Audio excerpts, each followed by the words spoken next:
Vamos a dar un paso más en la serie que estamos viendo y estamos por ahora en lo relativo al aspecto tipológico del altar de bronce, y ya vimos 2 capítulos. Hoy vamos a dar un pasito, un tercer capítulo, y apenas es un pasito porque no vamos a terminar el tema hoy. Vamos, para empatar con las veces pasadas, al libro del Éxodo, donde nos habla del altar de bronce, en el capítulo 27 del altar de bronce, solo para repasar el esqueleto primario y sobre él ir mirando el desarrollo que el mismo Señor ha ido dando. Ya de esto hablamos, pero entonces voy a hacer una mención rápida para poder tener ese esqueleto en el cual ir colgando los avances del Espíritu en la revelación acerca de esto. Harás también un altar de madera de acacia de 5 codos de longitud, de 5 codos de anchura.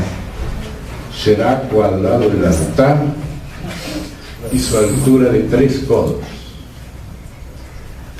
Vamos a detenernos un poquito en estas principales medidas iniciales. Aquí presenta el altar con 5 codos de largo, con 5 codos de ancho. El número 5, hemos recordado que en la Biblia, después del 3, que es el número de Dios, que es un solo Dios, único en esencia, en naturaleza, en sustancia, más que esa esencia única, esa naturaleza única, subsisten en 3 personas, que las 3 forman un mismo Dios, el Padre, el Hijo y el Espíritu Santo. No son 3 dioses, pero son 3 personas en las que subsiste el único Dios. La esencia divina está en el Padre, y la misma en el Hijo, y la misma en el Espíritu Santo, y por eso los 3 son llamados Dios. Y cada uno tiene conciencia personal y se interrelaciona con el otro, pero ninguno es un Dios separado.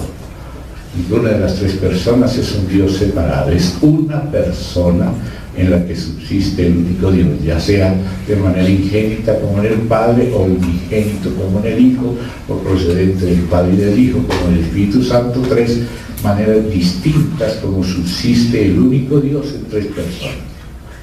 Esto en otras ocasiones se ha ido estudiando con más detalle, aquí lo voy mencionando rápidamente. Y entonces el 4 es el número de la creación, porque Dios también quiso que además de Él existiera la creación, y por eso después del 3 viene el 4, y el número 4 siempre se asocia con la creación, con los 4 ángulos de la tierra, con las 4 caras de aquellas querubines que representan la creación delante del Señor. En Apocalipsis capítulo 4 Él es adorado por la creación, pero en el 5 es adorado por la redención, porque después de que parte de la creación cayó, Dios decidió hacer otra obra. Él ya había descansado de su obra de creación, pero Jesús dijo: ahora mi Padre todavía trabaja y yo trabajo. Ya no era una obra de creación, sino de redención de la creación caída. Por eso el número después del 4 es el 5, y el 5 es el número de la gracia, y por eso en Apocalipsis 5 ahora Él es alabado el Señor con un nuevo cántico. El primer cántico era un loor por haber sido creados, porque por tu voluntad existen todas las cosas y fueron creadas. Pero en el capítulo 5 el cántico nuevo es porque tú los has redimido de todo linaje, pueblo, lengua y nación, el Cordero. Amén. Entonces aquí vemos el altar de bronce que representa la cruz, donde es sacrificado el Cordero, de 5 codos por 5 codos en su, presentación inicial. Pero sobre esta cruz, o sea, sobre este altar de bronce, se presentan variedades de sacrificios que todos representan distintos aspectos del sacrificio único y suficiente de Cristo, pero que es tan rico, como se dice, son tan inagotables sus riquezas de gracia que cada vez el Espíritu va abriendo, y también por eso también este altar de bronce se ha ido desarrollando. Amén. Entonces, también además de esas medidas del 5, vemos las medidas de la altura, que son 3, como lo dice allí el versículo, la parte final: será cuadrado el altar y su altura de 3 codos. O sea, es una obra de reconciliación, de holocausto para satisfacer la justicia, santidad y gloria de Dios, y también de expiación, y también de reconciliación, y también de consagración, etcétera, que es una obra a la medida, a la altura de Dios. Por eso aparecen 3 codos de altura. Esta base de esta altura de 3 codos es desarrollada en el altar del templo del milenio, y ese altar de bronce del templo del milenio tiene también 3 niveles. Hoy apenas vamos a detenernos en el primer nivel de abajo, o sea, como decir, en el primer codo de abajo para arriba, como se desarrolla en Ezequiel.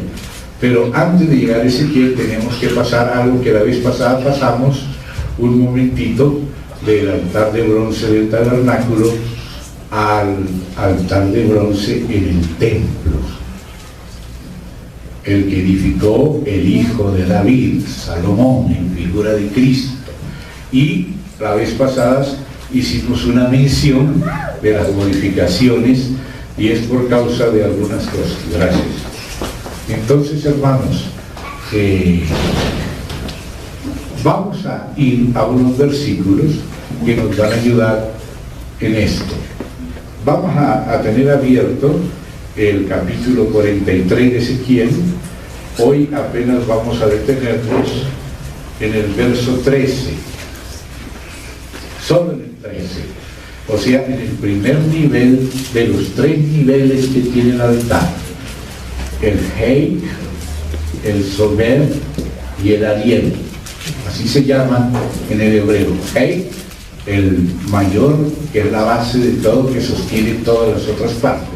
El altar sube de manera piramidal, aunque no llega, claro, a una pirámide, sino que la base más grande es la de abajo, sobre esa bien, que ese es el Hei, la de abajo. Sobre esa se levanta una que se llama el Sober, y luego encima de esa se levanta la tercera, que es el Ariel. Son los 3 nombres de los 3 niveles que en Éxodo aparece simplemente como 3 codos, pero esos 3 codos se desarrollan después en 3 niveles, con muchos más detalles y significados. Pero claro que hay que empezar, como hemos procurado hacerlo, viendo el desarrollo desde el principio y cómo se va avanzando desde lo más simple a lo más complejo. Amén. Entonces hoy solamente estaremos introduciéndonos en el Hei, o sea, en la primera parte, en el primer codo de abajo para arriba del altar. Pero antes de llegar a él tenemos que todavía añadir unos detalles que la vez pasada apenas mencionamos rápido y que hoy vamos a necesitar. Les ruego que si ustedes tienen, los que están tomando nota, puedan tomar nota de algunas escrituras que hoy necesitaríamos. Vamos a ver cuáles, hasta dónde podemos llegar a ver ellas, ¿verdad? Entonces quisiera que miráramos allí en Ezequiel 43, ese verso 13, la parte de la descripción del altar de bronce en el templo del milenio. Empieza en el capítulo 43 y va desde el verso 13 al 17, o sea, 13, 14, 15, 16 y 17. Son 5 versos donde es descrito el altar de bronce del templo, y luego desde el 18 hasta el final del capítulo 43 está el sacrificio de purificación del altar cuando es profanado. Recuérdense que este altar va a ser profanado por el anticristo, así como lo fue profanado en los tiempos de Antíoco Epifanes. Después nos detendremos con más detalles en la purificación del altar profanado, pero por ahora vamos a detenernos en la descripción misma del altar, como el Señor quiere que entendamos su diseño. Él dice: si se arrepienten, enseñen el diseño de la casa y de todo esto, sus entradas, salidas, todos los detalles, si se arrepienten, ¿verdad? Entonces esa es parte de lo que el Señor quiere hacer, es algo que para el Señor es de importancia. Si para nosotros no es de importancia, nos quedamos excluidos de esto. Pero si queremos seguir al Señor, tenemos que seguir en toda su palabra y pedirle a Él: Señor, abre nuestros ojos, abre nuestro corazón, ayúdanos a ver el aspecto espiritual de todo esto. Él dice: el que me ama, guarda mi palabra. Amén. Entonces, por eso vamos a leer este 16, ese 13 aquí. Estas son las medidas del altar por codos. El codo de a codo y palmo menor. La base, esa palabra que se llama ahí base, existe una palabra en inglés muy cercana a la palabra base que le da mucho sentido, y aquí los que saben inglés desde el principio van a empezar a entender, pero si no, no se preocupe, vamos a ir entrando poco a poco. La palabra base es una palabra muy cercana a una palabra del inglés que es bosom, que significa regazo, seno, como dicen en portugués, el colo. Cuando la mujer tiene a su niño entre sus pechos, a su esposo, o el esposo a su esposa. Esa es la traducción aquí tan mínima que se necesita para entrar en la palabra hey, mucha profundidad. Ese es el primer nivel, el primer codo de altura del altar de bronce. Aquí es el hey, que ahora le da mucho detalle. Había dicho solo 3 codos, pero ahora esos 3 codos son los 3 niveles: el hey, el sober, entre 2 Hazara, y el tercero es el Ariel, de donde viene la palabra ara, las aras del altar. Eso viene de la palabra hebrea Ariel. A veces se dice Ariel, a veces Ariel, ¿no? Pero de ahí viene la palabra ara, las aras del altar, es la parte alta, la parte de arriba donde están los 4 cuernos del altar, que sobresalen de las 4 esquinas para los 4 ángulos de la tierra, ¿verdad? Entonces aquí en el 4.3 se dice: la base de un codo y de un codo de ancho, y su remate por su borde alrededor de un palmo. Este será el zócalo del altar. O sea, una de las traducciones de la palabra hey, pero la palabra hey la tenemos que seguir en la escritura porque es muy rica y es la que nos hace entender por qué Dios coloca eso en el primer lugar.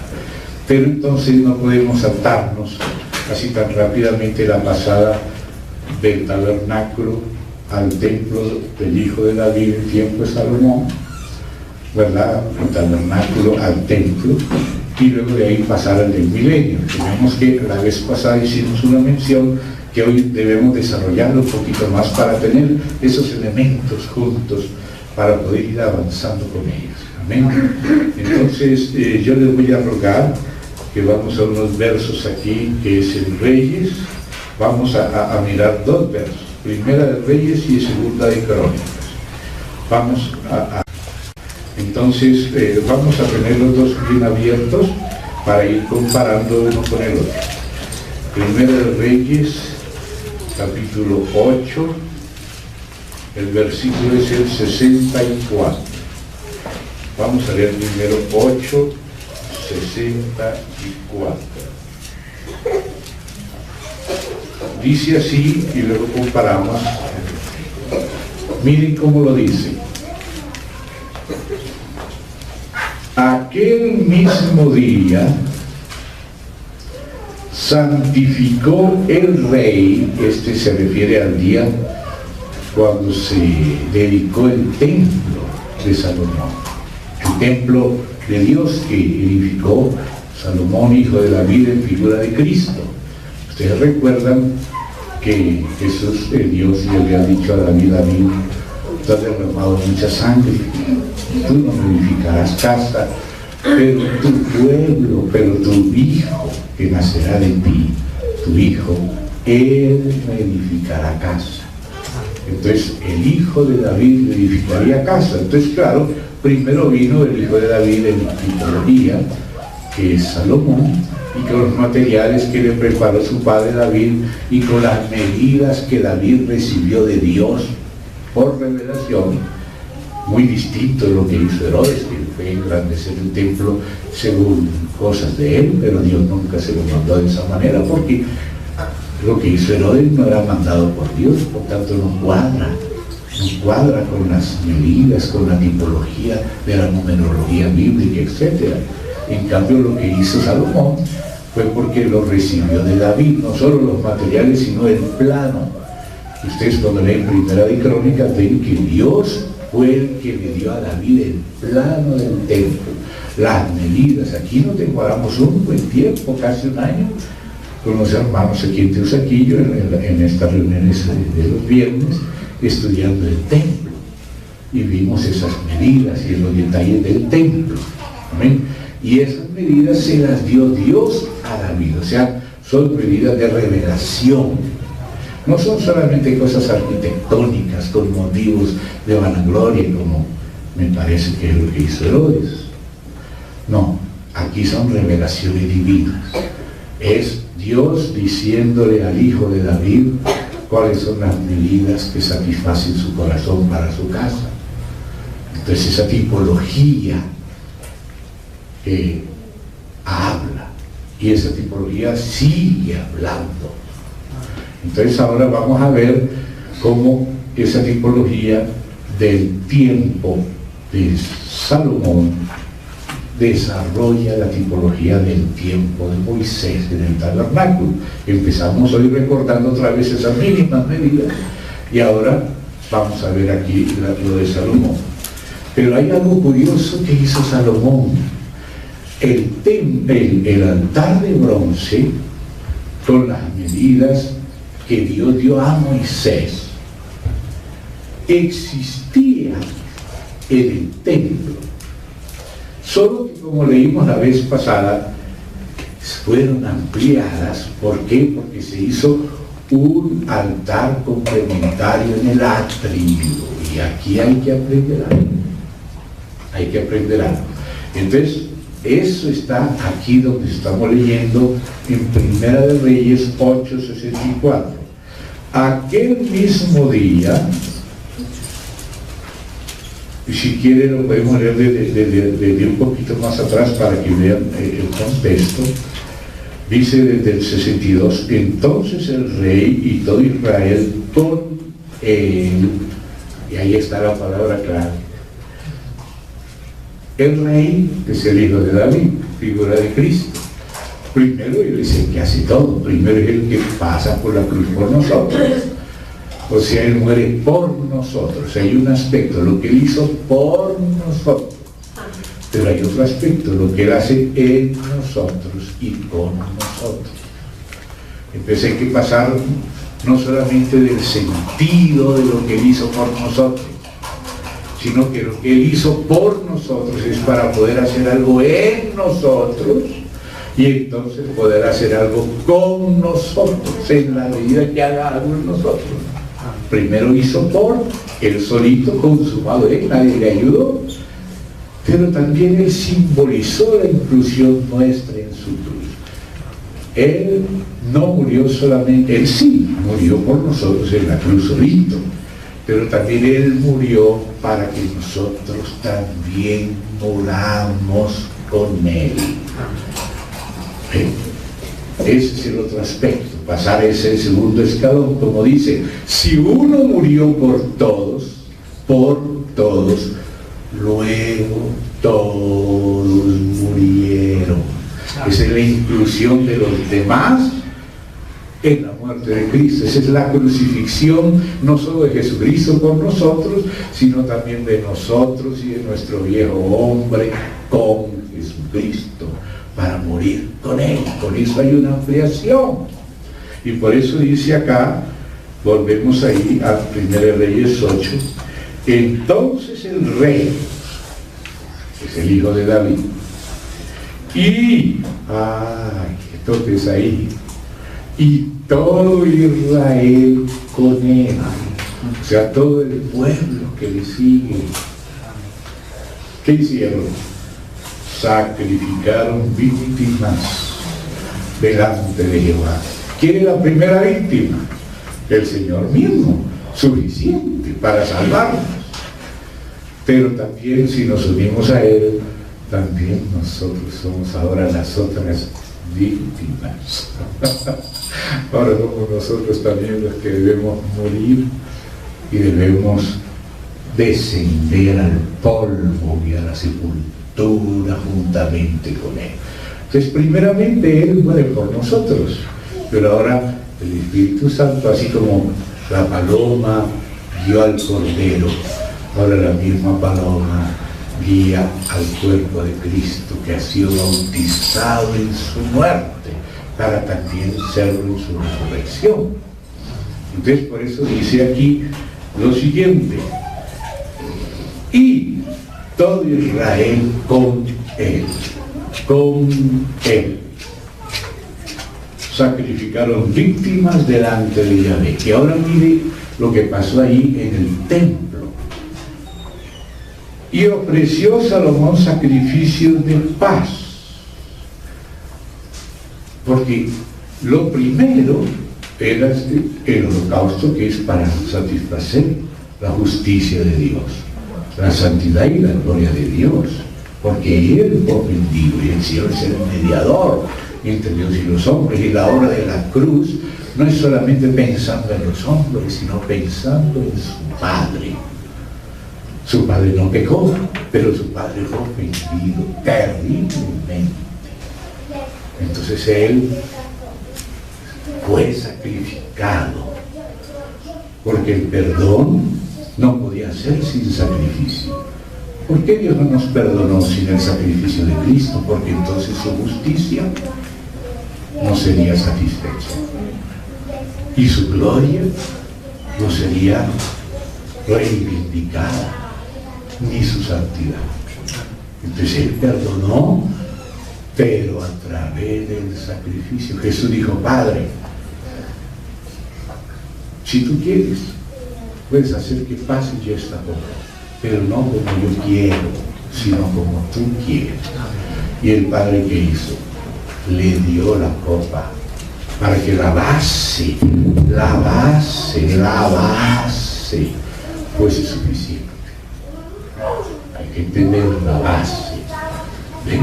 Entonces ahora, primeros tipos de sacrificios que son descritos en Levítico. Cuando tú ves Levítico, ves que hay muchas clases de sacrificio. Los primeros que son descritos son los holocaustos, que eran enteramente quemados. Los sacerdotes no participaban ni comían nada del holocausto, ni el pueblo que ofrecía. Cuando era el sacrificio de expiación, sí, el sacerdote tenía su parte y hasta el pueblo comía una parte. Pero el holocausto se sacrificaba enteramente para Dios. ¿Ven? Porque es para satisfacer a Dios, que la justicia de Dios. Y por eso ahora Dios perdona con justicia. No solamente por misericordia, porque también hay misericordia, pero como dice Primera de Juan, ¿ven? Vamos a leerlo, ustedes subrayen eso. Yo sé que algunos ya lo saben, pero hay hermanos nuevos que es necesario que vean esto. Entonces vamos a Primera de Juan, llegando al capítulo 2, pero apenas terminando el 1:9 dice: si confesamos nuestros pecados, o sea, note, si confesamos, porque Él murió por todos, por todas las cosas, por todo el mundo, que la palabra es cosmos. Pero no todos se salvan, aunque murió por todos, porque todos no reconocen sus pecados ni los reciben. Entonces dice, sí, ese es un condicional, si confesamos nuestros pecados, Él es fiel y justo para perdonar nuestros pecados y limpiarnos de toda maldad. Si decimos que no hemos pecado, le hacemos a Él mentiroso y su palabra no está en nosotros. O sea que la palabra nos hace reconocer nuestros pecados. Y si los confesamos por la muerte de su Hijo, en favor nuestro por haber merecido nosotros la muerte por esos pecados, entonces ahora Él nos limpia. Pero si decimos, bueno, si acaso yo he pecado, si no vemos a la luz de Él las cosas, todavía no es aplicada la sangre hasta aquí. Por eso tenemos que decir, Señor, límpiame de lo que soy consciente y también de lo que no, para que algún día tú me puedas mostrar lo que ahora no estoy viendo. Y con cada vez esa posibilidad es mejor que pedir el perdón por los pecados de los que somos conscientes y también de los que no, y que Él nos los permita conocer para arrepentirnos de verdad. Amén. Entonces ahora dice acá, verso 9 del 1 de la primera de Juan, si confesamos nuestros pecados, Él es fiel y justo para perdonar nuestros pecados, es una cosa, y limpiarnos de toda maldad es otra cosa. Por eso hay una I entre perdonar y limpiar de toda maldad. Una, perdonar tiene que ver con lo que hemos hecho, y limpiar tiene que ver con lo que hemos sido. No solamente hemos hecho cosas malas, sino que somos malos. Y necesitamos no solo ser perdonados, sino limpiados y librados de lo que somos en nosotros mismos. Esa es la realidad. Y todo esto nos lleva a eso. Nosotros queremos que nos perdone así en globo de una vez para que no nos vamos al infierno y listo, pero Dios sabe que esa es pura superficialidad. Él quiere que tengamos conciencia real de las cosas, seamos perdonados y seamos mudados, libertados, no solo perdonados, sino libertados de lo que somos y hechos nueva criatura por su Espíritu. Entonces, por eso los sacrificios que se hacían, unos eran por las transgresiones, otros eran por el pecado. Ya el pecado en singular es lo que somos en Adán, en nosotros mismos.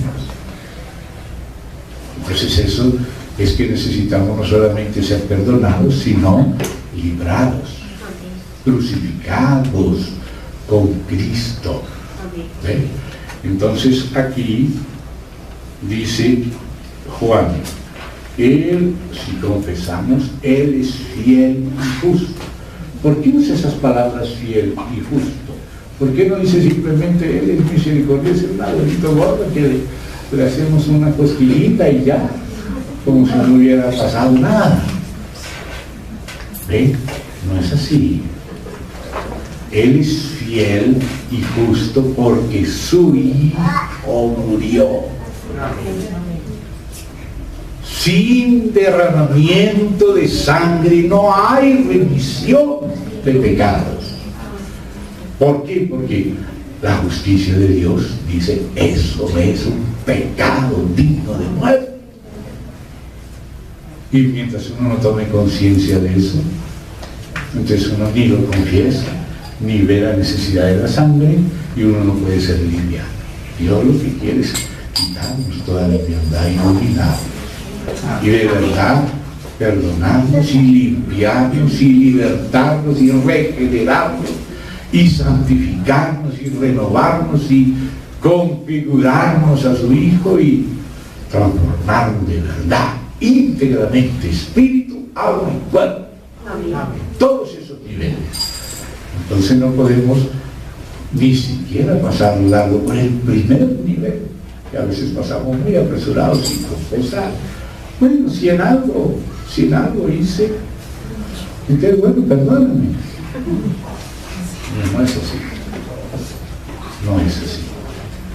Entonces, ahora dice justo. ¿Por qué es justo para perdonar? Porque hubo sacrificio en Cristo. Porque su Hijo inocente, improbado y declarado victorioso por el propio Dios, murió una muerte que no tenía que morir por él mismo. Entonces ahora sí es una muerte en holocausto y expiación. Y también es una muerte por la culpa, es una muerte también por el pecado, no los pecados, que hay una diferencia entre los pecados y el pecado. Los pecados es lo que hacemos, pero el pecado es lo que somos, es la naturaleza pecaminosa. En la cruz no solamente se tratan los pecados, se trata el pecador. No solamente muere Cristo por los pecados, muere el pecador para que su viejo hombre sea también crucificado juntamente con Cristo. Dice, si uno murió por todos, luego todos murieron. Y por eso que aparece junto con el Hijo de David todo el pueblo de Dios. Amén. Todo el pueblo de Dios. Y entonces por eso hay esa amplitud o ampliación del altar. No quiere decir que la obra de Cristo no haya sido suficiente. Claro que fue suficiente, pero justamente en esa suficiencia está la inclusión de la crucifixión nuestra también con Él. Y por eso es que tenía que ampliarse el altar.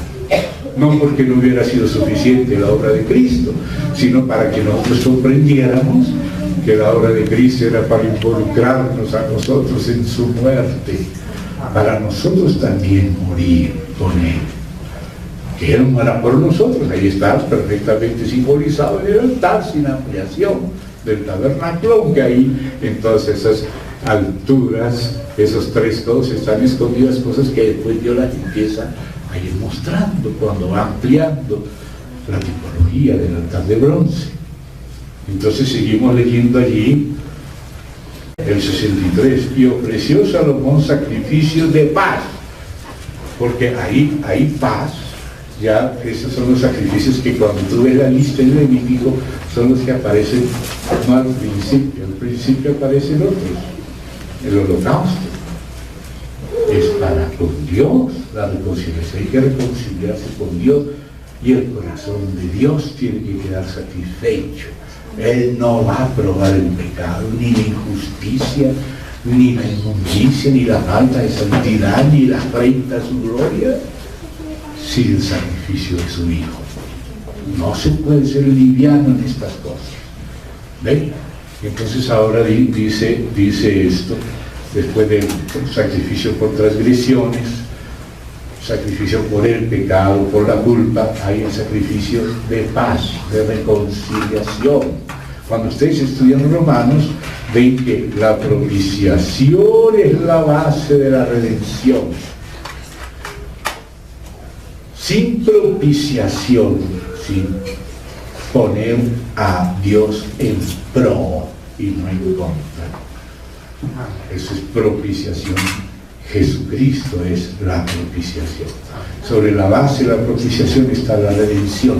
No hay redención, no hay recuperación de lo perdido si Jesús no es muerto como sacrificio expiatorio o propiciatorio. ¿Bien? Y sobre la base de la redención entonces está la justificación. Justificados por la redención, redimidos por la causa de la propiciación.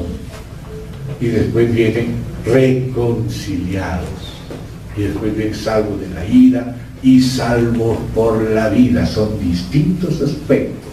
Los hermanos que no han visto esto, sería bueno que repasaran el libro Provisiones de la Cruz y vieran el capítulo 2.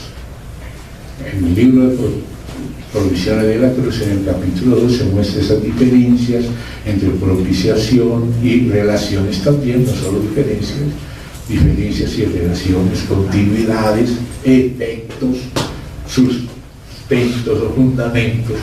Propiciación, fundamento de la redención, fundamento de la justificación, de la salvación, de la ira, de la reconciliación y la salvación por la vida. ¿Ves? Por eso habla perdón y también y, no o, sino y. Si fuera o, el perdón sería lo mismo que la limpieza, pero no es, es una y. Perdón de los pecados muchos, y limpieza de la maldad, que tiene que ver con el pecador, no solo con los pecados. No solo los pecados tienen que ser expiados, sino que el pecador tiene que morir con Cristo al pecado y nacer de nuevo para ser de Dios. Amén. Entonces, aquí por eso menciona el otro aspecto, que es el del sacrificio de paz. En el 63 ofreció sacrificios de paz, los cuales ofreció a Jehová 22,000 bueyes, 120,000 ovejas. Así dedicaron el rey y todos los hijos de Israel la casa de Jehová. O sea, la casa se dedica con los sacrificios de paz, que es un aspecto distinto. Cuando hay paz hay reconciliación, y entonces hay consagración. Ahora se vive para Dios y Dios recupera al hombre perdido.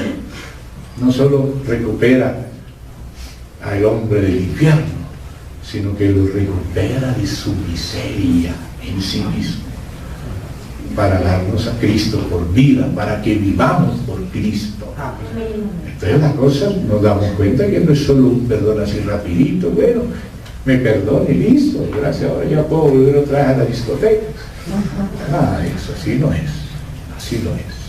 A veces la gente que no conoce a Dios quiere las cosas así, quiere estar con el diablo la mayor parte del tiempo, pero no quiere ser infiel, entonces está un poquito con Dios y reza y dice que empata, piensa que empata.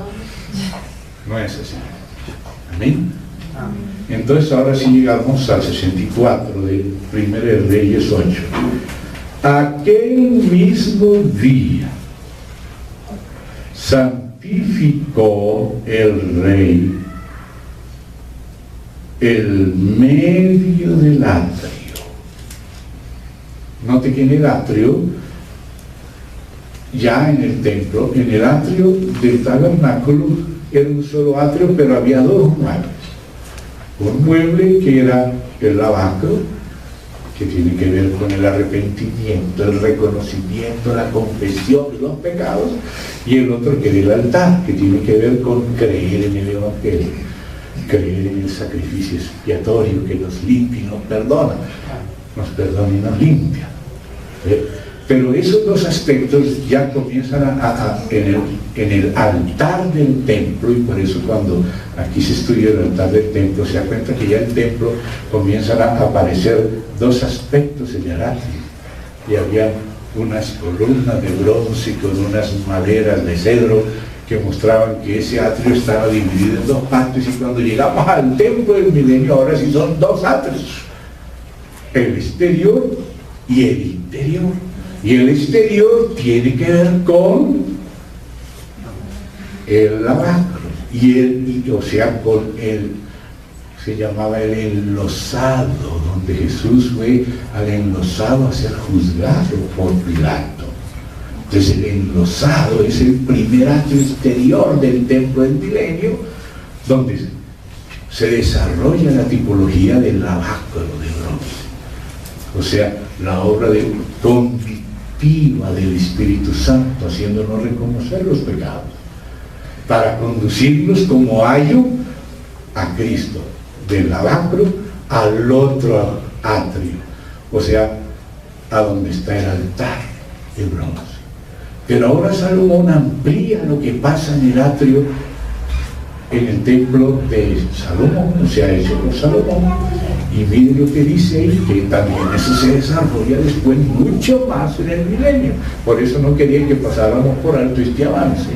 Entonces dice así: aquel mismo día santificó el rey en medio del atrio, el cual estaba delante de la casa de Jehová. El atrio delante de la casa, o sea, la parte más interior, que todavía no era tan interior como aparece bien definido en el templo del milenio, atrio exterior y atrio interior, pero sí se estaba viendo con esa divisoria de columnas. Cuando ustedes vuelvan a estudiar eso, el atrio en el libro de la casa y el sacerdocio, ya ven cómo se va perfilando esa subdivisión del atrio. Ya hay una subdivisión en el lavacro y el altar. Después ya ese atrio aparece dividido en dos partes por esas columnas y esas vigas. Y ahora cuando llegamos al atrio del templo del milenio, ahora ya son dos atrios: el enlosado, el del juicio, porque en el enlosado es donde se paran los reos para ser examinados y condenados, ¿o no? Que ahí Jesús tuvo que estar también en el enlosado, y así se le llama el atrio exterior, para ser expuesto, para ver si hay pecados y cuáles son. O sea, el lavacro del espejito de las mujeres, ¿no? Con espejito de bronce para verse a sí mismo. Y ahí, eso es lo que hace la ley, y eso es lo que hace Romanos 1, 2 y 3. Nos muestra que somos culpables. Eso es lo que Jesús dijo, que sería el primer trabajo del Espíritu Santo: convencer al mundo.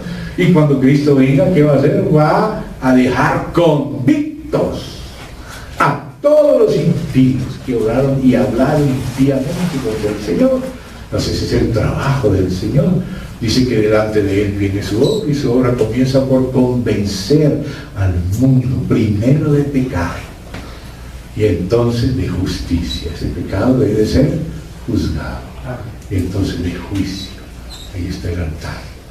Jesús llevó el juicio, por eso aparece con pies bruñidos como de bronce. O sea, pasó por el fuego del juicio, sufrió el juicio, fue azotado, fue crucificado, fue maldecido, que hasta él dijo: Padre, ¿por qué me han desamparado? Pero luego fue resucitado. Aleluya. No terminan las cosas ni siquiera en el atrio interior. Eso es para que puedas entrar al santo y entonces al santísimo. Porque conocer a Dios es en serio. O si no, morimos con solo verlo. No me verá hombre y vivirá para no morir. Él nos está enseñando cómo permanecer con Él, delante de Él, sin morir. Sin morir. Eso es lo que Él nos está enseñando. Porque la gente piensa que como ahora no lo ve, puede blasfemar y decirlo, pero cuando solamente veo un poquito de su gloria, se cae muerto. Hasta los más santos hombres cayeron como muertos. Juan cayó como muerto, Isaías, Daniel, Job, etc. Amén. Entonces dice: bienaventurados los que no vieron y creyeron para después poder ver. Amén. Porque los otros no van a ver nada, van a estar en oscuridad perfecta, ¿no? Y eso es por su propia vergüenza, porque cuando hay vergüenza uno quiere que se lo traiga a la tierra. Pueden ser 5 minutos de vergüenza, terribles 5 minutos de vergüenza. Cuando eres expuesto como eres, quieres que te traiga a la tierra. Pues dice que los impíos tendrán vergüenza perpetua. Así dice Daniel 12. Vergüenza perpetua. Imagínense, todo el tiempo con vergüenza. Con razón las cucarachas se esconden. Por eso la gente busca la oscuridad para hacer las cosas escondidas. Pero aún allá van a confesar y doblar su rodilla delante del Señor. Sí, no sé por qué no lo hemos visto en gloria, no entendemos esto, pero Dios quiere que lo entendamos, porque nos vamos a encontrar con Él. Entonces, fíjense, este verso es ampliación a Primera Reyes 8:64. Aquel mismo día santificó el rey el medio del atrio, el cual estaba delante de la casa de Jehová. Ahora dice, ¿cómo lo santificó? Porque ofreció allí los holocaustos. O sea, reconocer la justicia de Dios y el juicio de Dios, la santidad, la gloria de Dios. Amén. Los holocaustos, luego las ofrendas y la grosura de los sacrificios de paz. Por cuanto el altar de bronce, note, el pequeño del tabernáculo, el que era el de 5 por 5 codos, ese era pequeño para tantos sacrificios que había que ofrecerse. Se tuvo que hacer aquel que pasó de 5 a 20, que vimos la vez pasada volando, pero hoy necesitamos detenerlos más. Entonces mire lo que dice: porque ofreció allí los sacrificios, las ofrendas de paz y la grosura de los sacrificios las ofrendas de paz, dice, por cuanto el altar de bronce que estaba delante de Yahvé era pequeño. O sea, Dios no quiere solamente que su Hijo muera por nosotros. Si eso es solo lo que sucede, ese es pequeño. Dios quiere que nosotros muramos juntamente con Él. Por eso no quiere decir que el sacrificio de Cristo no fue suficiente para perdonarnos, pero lo que pasa es que Él no quiere solo perdonarnos, Él quiere libertarnos. Él quiere crucificar el pecador y el viejo hombre y la carne y las cosas viejas y el mundo y el diablo y acabar con todo lo viejo para poder comenzar de nuevo con Cristo. Entonces dice, porque el altar de bronce que estaba delante de Yahvé Jehová era pequeño y no cabían en él los holocaustos, las ofrendas y la grosura de los sacrificios de paz. En aquel tiempo Salomón hizo fiesta y con él todo Israel. ¿Se cuenta? ¿Cuándo hay fiesta? Cuando muere el pecado, cuando alguno recibe al Señor y se bautiza para ser sepultado con él y luego nace de él. Hay fiesta en el cielo por cada pecador que se arrepiente. ¿No es así? Entonces mire lo que dice acá: hizo fiesta con él todo Israel, una gran congregación desde donde entra en Amada hasta el río de Egipto, o sea, del puro norte, ya ahí cerca del Hermón, ahí es Amat, de los amateos, del río Orontes, que era el límite norte, y el río de Egipto era el límite sur, hasta el río de Egipto, delante de Yahvé nuestro Dios, por 7 días. Ahora usted ya me entiende, porque aquí estudiamos la vez pasada el tema, no se avergonzaría por 7 días, que es contra toda ligereza. Amén. Pero aquí ya hubo los 7 días, por 7 días y aún por otros 7 días, esto es por 14 días, y por eso ustedes van a ver ese número 14 en la base de abajo, en el templo del milenio. Todo se va relacionando. Entonces dice así: y al 8º día, o sea, el día de la resurrección, después de que todo lo necesario para tratar con la vieja creación fue hecho, ahora aparece en el 8, día de la resurrección, el domingo, el 8º otra vez. El primer día es la nueva creación.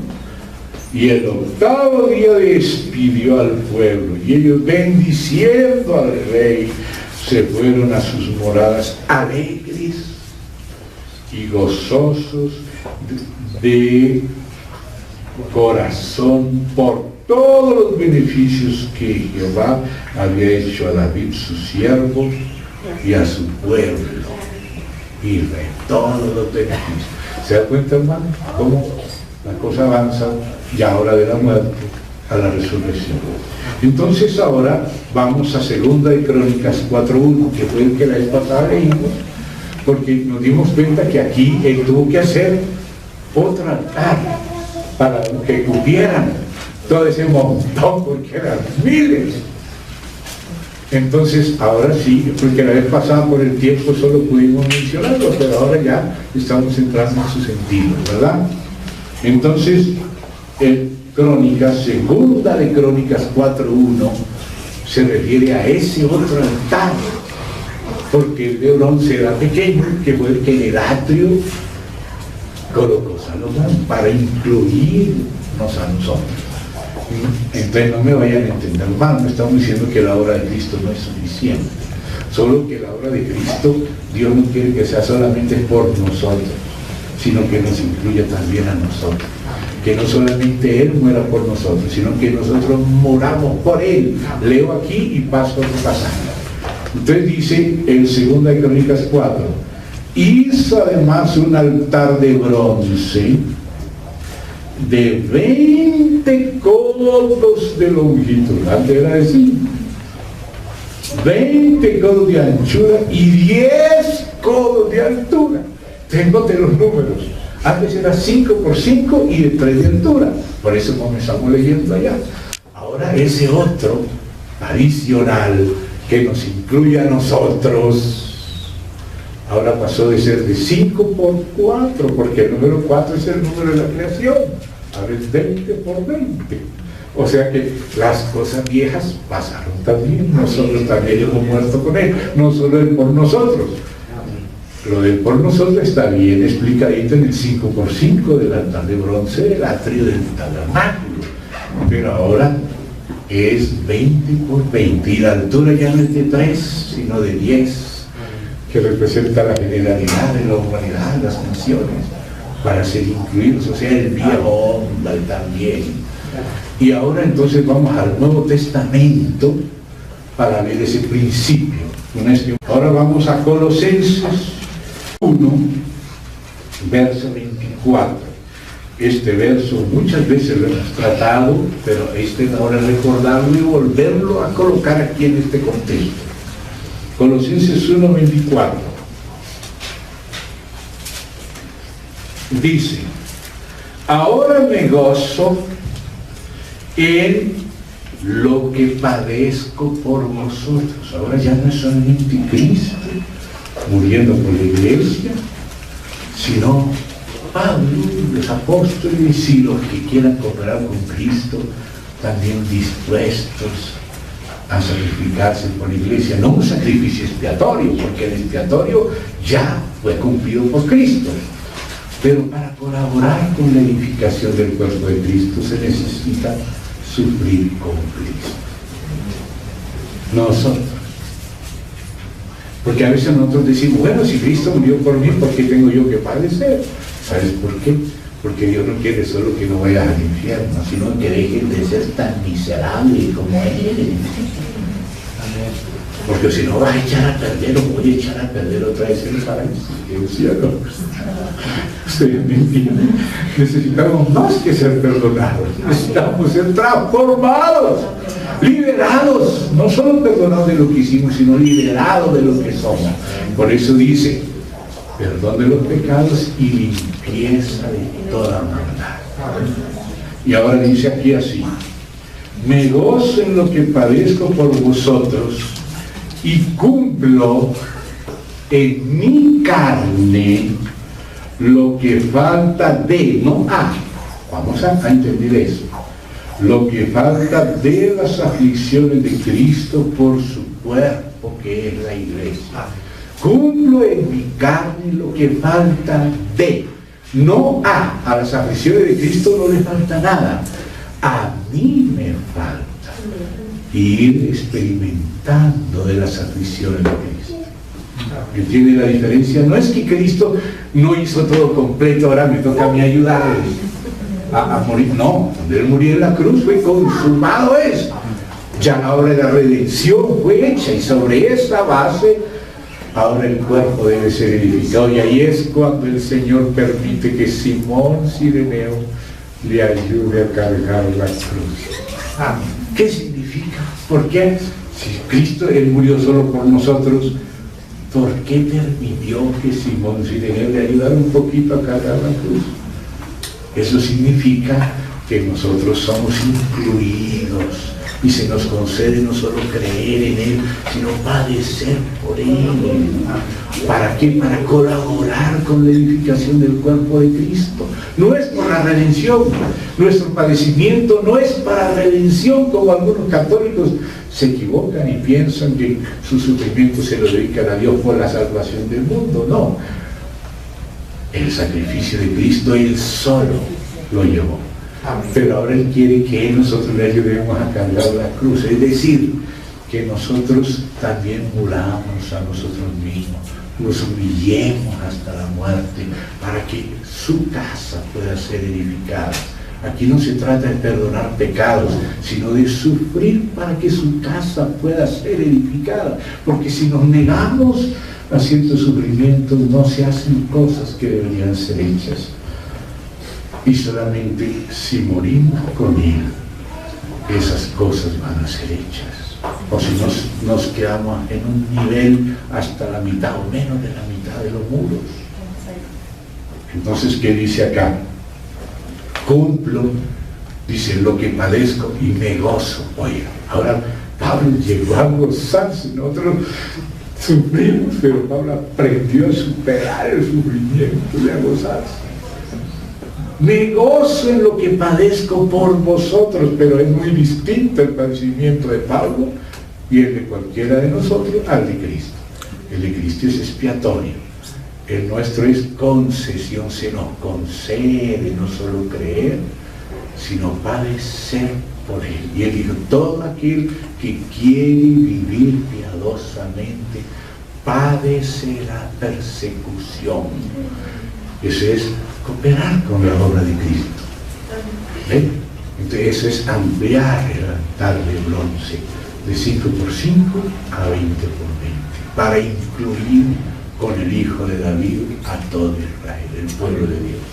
Entonces aquí dice así: cumplo en mi carne, o sea, mientras estamos en la vida, lo que falta no a las aflicciones de Cristo no le falta nada. Hay un monto que se llama el monto de las aflicciones de Cristo.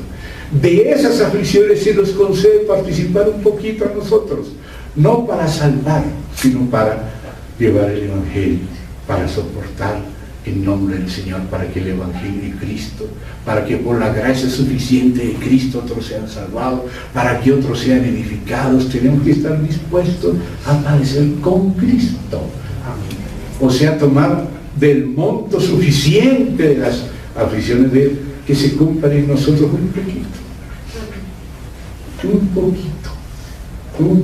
Entonces dice, cumplo en mi carne lo que falta. ¿A quién le falta? No a Cristo, a Pablo le faltaba sufrir un poquito más. ¿Cómo sufrió Cristo? A nosotros nos falta mucho sufrir. ¿Me están entendiendo, hermanos? La ampliación del altar de bronce. Ya estaba aquel altar, pero ¿por qué se hizo el otro? ¿Lo entienden? Para que se cumpla en nuestra carne un poquito más de las aflicciones de Cristo. Él ya las pagó todas, su monto es completo, pero nosotros apenas vamos probando y conociendo a Cristo un poquito en las aflicciones. Él es experimentado en quebranto, nosotros apenas estamos empezando a ser quebrantados. ¿Se dan cuenta? ¿Me entienden, hermanos? ¿A qué me estoy refiriendo? Ay, Señor. Ni siquiera alcanzamos a empezar el jeque. Solamente a ir entendiendo las cositas. Pero bueno, vamos a avanzar ahí otra vez en Ezequiel. Por lo menos vamos a acercarnos a ese verso 13 del 43, que es el primer nivel del altar de bronce. Cuando leímos todos los versos la vez pasada y la antepasada que tratamos este tema, leímos todo el pasaje primero del 13 hasta el final y la vez pasada solamente hasta el 17, y hoy solamente vamos a volver a leer el 13 para ir avanzando en él. Ezequiel 43, 13 es lo que se llama el Hey, Eso, si ustedes quieren ver esas letras, se encuentran, los que tienen la Biblia que llaman textual, lo pueden ver cómo se escribe la letra. Y si no, por lo menos vea la letra cómo se translitera en español en el Salmo 119. En el Salmo 119 aparece que ese salmo está dividido en las 22 letras del alefato hebreo. O sea, todo el alefato dividido en 22 letras, ese número 22, que es el número de aquellas flores de almendra en el candelero, el número 22. ¿Ven? Entonces, ahí vamos a ver desde el verso 13 del 43, lo que dice: estas son las medidas del altar. ¿Se da cuenta? O sea que lo que Cristo tenía que hacer era suficiente, y nuestra participación con Cristo también debe ser suficiente. Estas son las medidas del altar. Sin sacrificio de Cristo, sin derramamiento de sangre, no hay remisión de pecados. Padre, tú puedes hacer que yo pase esta copa, pero no se haga mi voluntad sino la tuya. ¿Y cuál fue la voluntad del Padre Hijo? Tienes que tomar este cáliz. Y él dijo: la copa que el Padre me dio, no la he de beber. Y esa sí que es una copa total. Nosotros apenas vamos probando ya poquititos boberías. No se cumple en nosotros la plenitud de sus aflicciones. Apenas cualquier bobería ya ponemos el grito en el cielo y en la tierra y ya protestamos y de todo. ¿Cuánto cerraremos la boca definitivamente? ¿Cuándo nos quedaremos callados como el cordero mudo? ¿Se da cuenta cuánto me falta, cuánto nos falta? Amén. Nos falta las medidas. Hay una medida que es para Cristo y una medida para cada uno. A cada uno repartió una medida de esas aflicciones de Cristo para cooperar con la edificación, porque ella hizo todo para la salvación. Ahora falta evangelizar y falta edificar, pero el que ya hizo todo, el que pagó el precio, y por medio de quién podemos morir con él, no por nuestra fuerza sino en unión con él. Eso es hacia donde va llevando a sus escogidos, a los que van a estar cerca de él sin morir, que van a estar en pie delante del Hijo del Hombre, sirviéndole la mesa en el interior de la casa. Entonces, ahora dice así: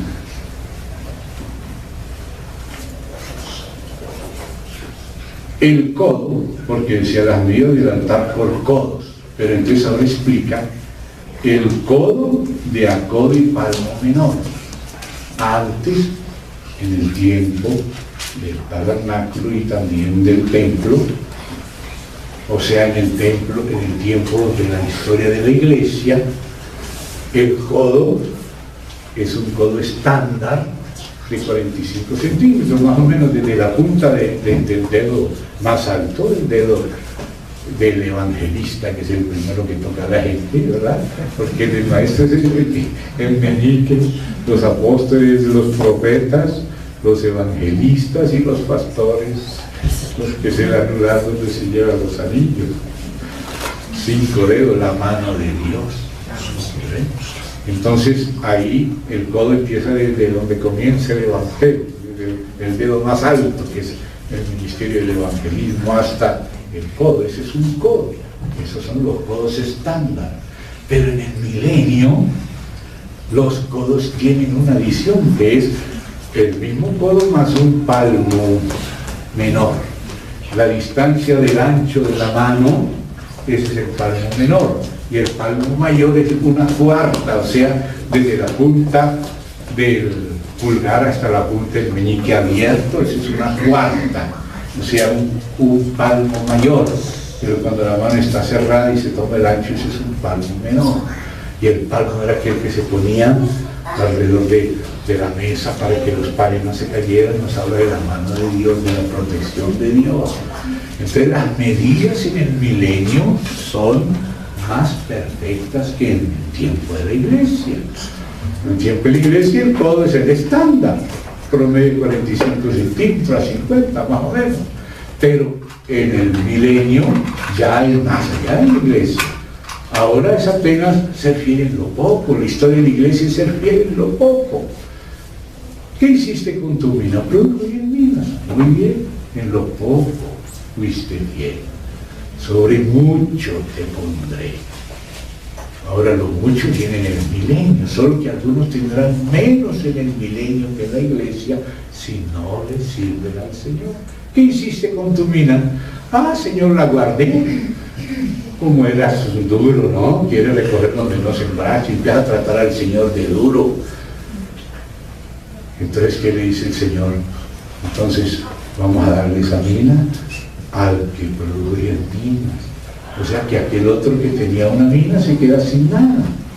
En cambio, el que tenía 10 minas, se le dan 10 ciudades y se le da la mina que el otro perdió. Nosotros queremos que todos somos iguales, pero no es así. Vamos a ver qué es lo que estamos haciendo. El que se le dio 10 fue fiel en lo poco y recibió 10 ciudades, que es muchísimo más que 10 minas. ¿Cuántas minas se mueven en una sola ciudad? Pero el que no fue fiel, se le quita lo que tenía y se le da al que trabajó las 10 minas y la mina y produjo 10 minas y ahora se le va a dar la del otro. O sea, lo que se le quería confiar a él ya no se le puede confiar y hay que adicionar un poquito de trabajo al que sí funcionó. Dios tenga misericordia de nosotros y entendamos estos principios. Amén. Entonces, por eso la cuestión es un codo mayor, un codo milenial, un codo con un palmo, porque antes era el codo sin el palmo, ¿se da cuenta? Ahora es el codo con el palmo, ¿se da cuenta? Ahora está adicionado a lo humano lo divino, ¿se da cuenta? La naturaleza divina forjada. Ahora esas son las medidas del milenio, son diferentes. Entonces por eso dice ahí,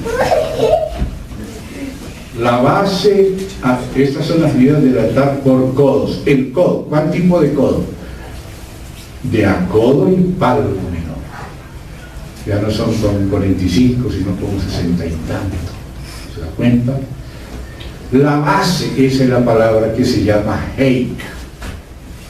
Heik, que a veces se traduce por fondo, a veces se traduce por profundidad, por base, por boson, que base y boson tienen la misma raíz, y se refiere a lo que en portugués se dice colo,